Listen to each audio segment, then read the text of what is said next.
আমার এই ভিডিওতে কমেন্ট করেন আপনার আইডি ভাইরাল হবে, এটা হচ্ছে ভুয়া কথা।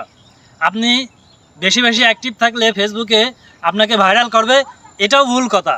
ফেসবুকের কিছু গাইডলাইন আছে, কিছু টেকনিক আছে। আপনি এই টেকনিক কি, এই টেকনিকগুলো নেওয়ার চেষ্টা করেন, আপনি এমনিতেই ভাইরাল হবেন।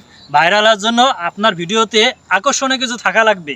আপনি যে কোনো বিষয় বা যে কোনো টপিকস নিয়েই আপনি ভিডিও করলে সেগুলো ভাইরাল হবে না। যারা বড় আইডিয়া আছে, যারা আজকে ভাইরাল হয়েছে দেখেন, তারা কিন্তু রাত দিন 24 ঘন্টা অ্যাক্টিভ থাকে না। তারা সবাইকে যে কমেন্ট করে না, কিন্তু তারা ভাইরাল হচ্ছে, কারণ হচ্ছে তাদের ভিতর আকর্ষণীয় কিছু আছে। এই জন্য যারা কন্টেন্ট ক্রিয়েটার এবং ফেসবুক থেকে দীর্ঘমেয়াদী কাজ করবেন, কিছু নেওয়ার এবং দেওয়ার উদ্দেশ্য আছে, তাদেরকে অবশ্যই বলবো যে আপনার ভিডিওতে সবসময় আকর্ষণীয় কিছু রাখার চেষ্টা করেন। দেখবেন আপনি অটোমেটিক ভাইরাল হবেন।